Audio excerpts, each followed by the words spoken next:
Good morning students. Class 10 का पहले lesson का एक नया टॉपिक है श्वसन। श्वसन अंग फेफड़े। ठीक, ये पूछा जाता है श्वसन जो फेफड़े हैं, श्वसन अंग जो है उसका स्ट्रक्चर बनाइए।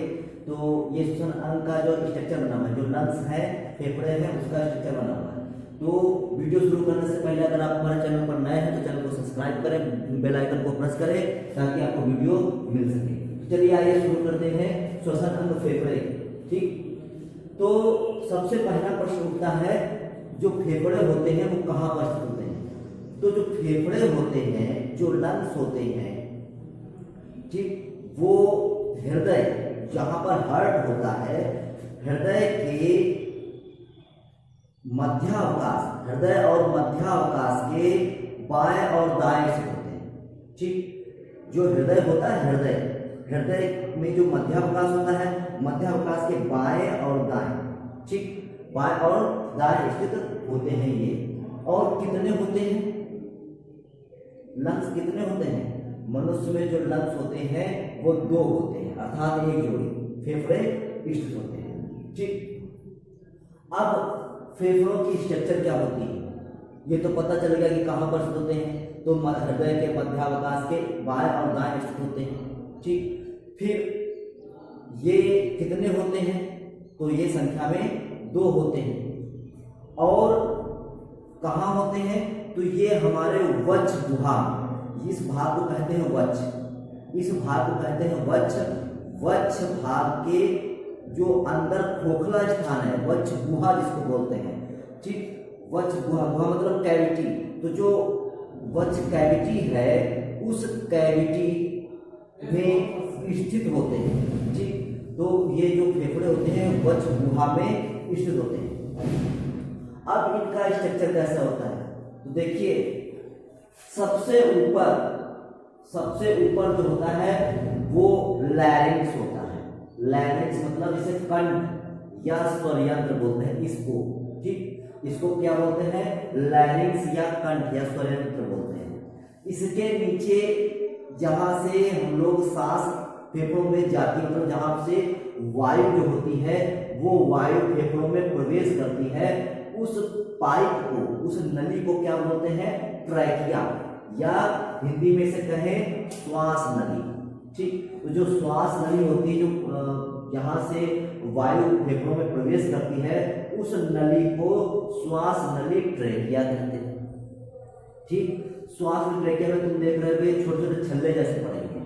ये छोटे छोटे जो छल्ले पड़े होते हैं ये इसलिए पड़े होते हैं ताकि वायु के द्वारा जो श्वास नली ट्रैकिया है वो सूख कर आपस में जो इसकी दीवारें हैं वो चिपक ना जाए। जो इसकी दीवारें देख रहे हैं, अगर ये छल्ले नहीं पड़े होंगे तो वायु के द्वारा ये सूख कर, इसकी दीवारें सूख कर आपस में चिपक जाएंगी और श्वास अवरुद्ध हो जाएगी, मतलब जो वायु जा रही है वो अवरुद्ध हो जाएगी। तो श्वास में ट्रैकिया से वायु होती हुई कहाँ? प्राइमरी ब्रैंकीज, अर्थात प्राथमिक श्वसनियों। ये क्या है? प्राथमिक श्वसनी। ये प्राथमिक श्वसनी से सीधे फेफड़ों में पहुंच जाती है। ठीक, तो ये हो गया कंठ स्वरयंत्र के विषय में। ठीक, और फिर इसके नीचे जो पाइपलाइन संरचना होती है इसको श्वास नली ट्रैकिया बोलते हैं। ठीक, इसमें छोटे छोटे छल्ले पड़े रहते हैं। ये वायु प्राइमरी ब्रोंकस, प्राथमिक श्वसनी द्वारा सीधे फेफड़ों में प्रवेश कर जाती है। ठीक, अब जो हमारा लेफ्ट लंग होता है, ठीक, बायां फेफड़ा जो होता है वो क्या होता है? लंबाई में कुछ बड़ा होता है। देखिए, ये फेफड़ा कुछ छोटा लग रहा है और ये फेफड़ा कुछ बड़ा लग रहा है। ठीक, तो जो लेफ्ट लंग है ये लंबाई में कुछ बड़ा होता है और चौड़ाई में कुछ कम होता है।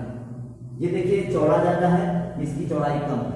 ठीक, तो जो लेफ्ट लंग होता है उसकी लंबाई ज्यादा होती है लेकिन चौड़ाई कम होती है, जबकि जो राइट लंग होता है उसकी चौड़ाई ज्यादा होती है लेकिन लंबाई कम होती है। ठीक, अब इसका स्ट्रक्चर जानते हैं। सबसे पहले जो लेफ्ट लंग है इसके विषय में जानते हैं। तो जो बायां फेफड़ा होता है, बायां फेफड़ा एक तिरछी खांच द्वारा, बायां फेफड़ा एक तिरछी खांच द्वारा दो पिंडों में बटा रहता है। एक तिरछी खांच द्वारा दो पिंडों में बटा रहता है। इसका ऊपरी भाग सुपीरियर लोब अर्थात उच्च पिंड कहलाता है और इसका निचला भाग इंफीरियर लोब अर्थात निम्न पिंड कहलाता है। ठीक।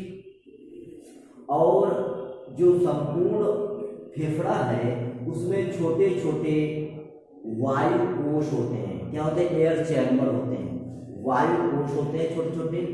ठीक। और जो दोनों फेफड़े होते हैं वो एक नीचे संरचना होती है जिसको डायाफ्राम बोलते हैं। क्या बोलते हैं?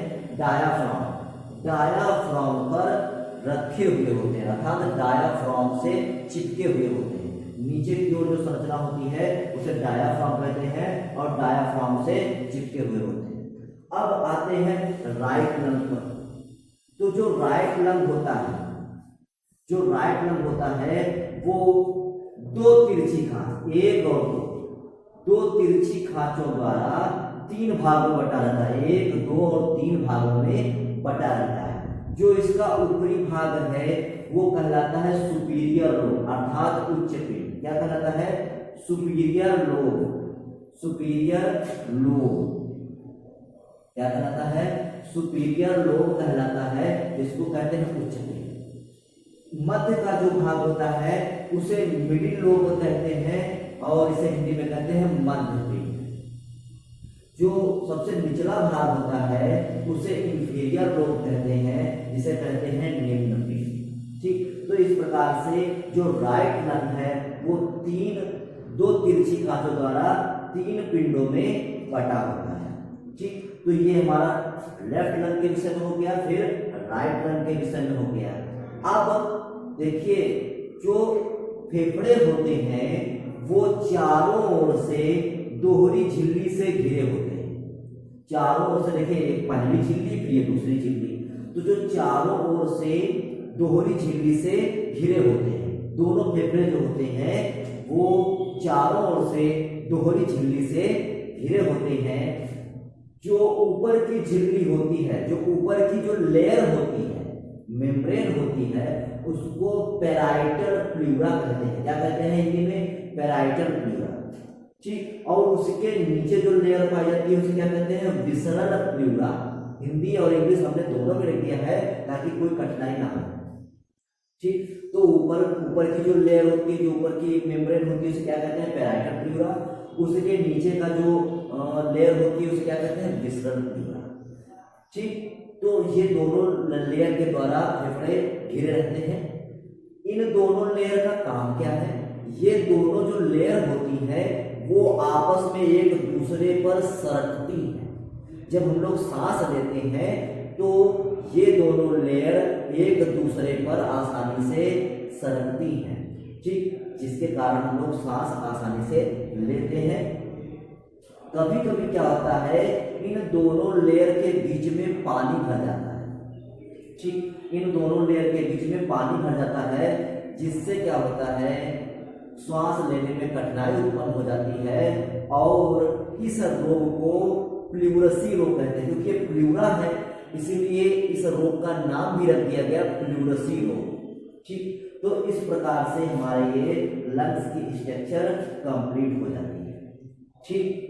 अगर आपको कोई प्रॉब्लम आती है तो आप कमेंट्स में पूछ सकते हैं। ठीक। और इसको ये जो फिगर है इसका फिर कापी पर बनाइए, अभ्यास करिए इसका। ठीक। और इसको लिखने का प्रयास करिए। लिखना शुरू करेंगे यहाँ से कि जो फेफड़े होते हैं, जो स्वाद ट्रैकिया होती है, ट्रैकिया के सबसे ऊपरी भाग लैरिंक्स कहलाता है, इसे कंठ या स्वयंत्र कहते हैं। इसके नीचे एक नली जैसी संरचना होती है, इसको ट्रैकिया या श्वास नली बोलते हैं। इसमें जो होते हैं छिल्ले जैसे पड़े होते हैं, रिंग होते हैं, ताकि जो ट्रैकिया की जो दीवार है वो आपस में चिपक ना सके।